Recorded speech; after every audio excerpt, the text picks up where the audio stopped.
នៅឆ្នាំ1946គណៈបកនយោបាយ3ត្រូវបានបង្កើតឡើង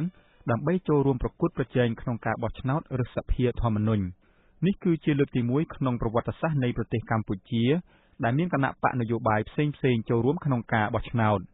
គណៈបកទាំង3នោះគឺគណៈបកប្រជាធិបតេយ្យគណៈបកសេរីភាពនិងក្រមចម្រើនជាតិខ្មែរថ្មីត្បិតតែជាផ្លូវការគណៈបកទាំងនោះសុទ្ធតែដឹកនាំដោយអង្គសត្រាក៏ដោយចុះអ្នកផ្ដើមគំនិតបង្កើតគណៈបកមួយចំនួនមិនជាប់ខ្សែស្រឡាយព្រះញាតិវង្សសានុវង្សទេនៅក្នុងសមាជិកភាពនៃគណៈបកប្រជាធិបតេយ្យដែលដឹកនាំដោយព្រះអង្គម្ចាស់ស៊ីសុវត្ថិយុត្តិវង្សជាដើមមេនាំគិតក្នុងការបង្កើតគណៈបកនេះដំបូងគឺជាមនុស្ស3នាក់ក្នុងក្រុមរបស់លោកសឿនង៉ុកថាញ់ទាំងអស់លោកស៊ឹមវ៉ាគឺជាស្ថាបនិកម្នាក់នៃកាសែតអង្គរវត្តលោកអ៊ីវកើសជាមិត្តរបស់លោកស៊ឹមវ៉ាឯលោកឈៀនវ៉មជាគ្រូបង្រៀនហើយធ្លាប់បានចូលរួមចលនាប្រឆាំងនឹងបារាំងជាមួយនឹងលោកសឿនង៉ុកថាញ់លោកឈៀនវ៉មបានក្លាយជាអគ្គលេខាធិការនៃបកនេះព្រះអង្គម្ចាស់សិរីមតៈដែលជាព្រះអនុជីដូនមួយរបស់ព្រះនរោត្តមសីហនុហើយដែលនៅឆ្នាំ1975បានធ្វើជាមេដឹកនាំម្នាក់ក្នុងការធ្វើរដ្ឋប្រហារទម្លាក់ព្រះអង្គព្រមទាំងជនមួយចំនួនទៀតដែលក្រោយមកមានឈ្មោះបោះសម្លេងនៅក្នុងឆាកនយោបាយខ្មែរដូចជាលោកលន់ណុលប៉ែននុតនិងសឿនសានជាដើមក៏ធ្លាប់ជាអ្នកគាំទ្រគណៈបកប្រជាធិបតេយ្យនេះដែរ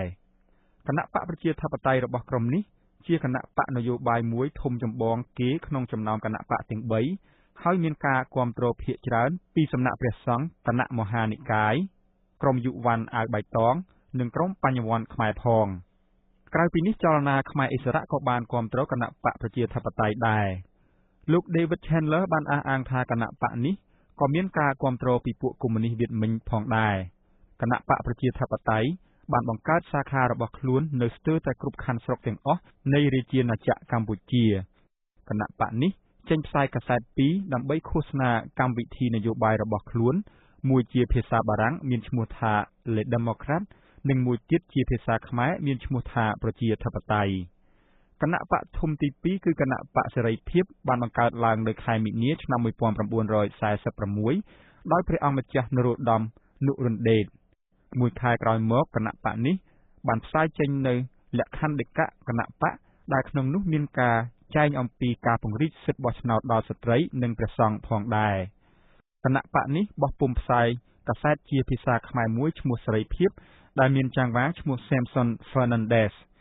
គណៈបកទី3គឺគណៈបកក្រមចម្រើនជាតិខ្មែរដែលដឹកនាំដោយព្រះអង្គម្ចាស់នរោត្តម មុនតាណា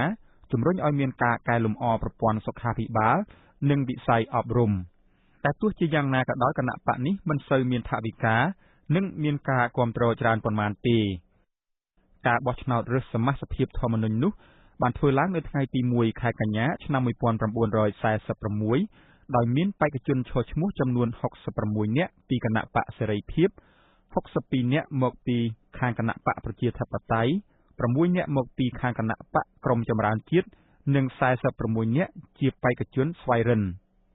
បេក្ខជនទាំង174នាក់នេះចូលរួមប្រកួតដណ្ដើមយកអាសនៈចំនួន67នៃសភាធម្មនុញ្ញ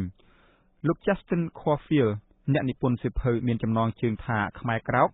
បានសរសេរថានៅក្នុងការបោះឆ្នោតសភាធម្មនុញ្ញនាឆ្នាំ1946អ្នកដែលមកបោះឆ្នោតនេះមានចំនួនច្រើនណាស់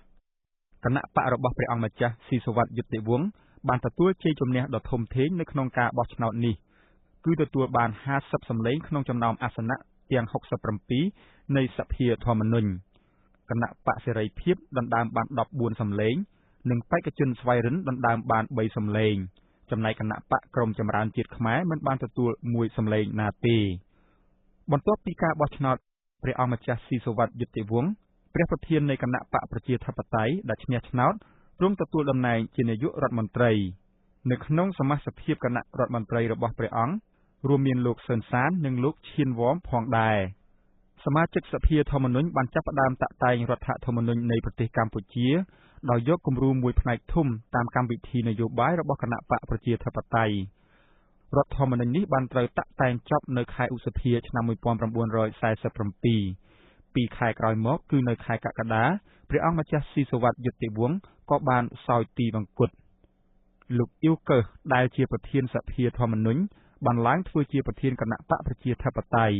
ហើយព្រះអង្គម្ចាស់ វុទ្ធឆាយាវង្សបានឡើងធ្វើជានាយករដ្ឋមន្ត្រីជំនួសព្រះអង្គម្ចាស់ស៊ីសុវត្ថិយុត្តិវង្សក្រោយពេលរដ្ឋធម្មនុញ្ញត្រូវបានបង្កើតឡើងសភាធម្មនុញ្ញក៏ត្រូវបានរំសាយចោលដើម្បីបើកផ្លូវឲ្យមានការបោះឆ្នោតបង្កើតសភាជាតិ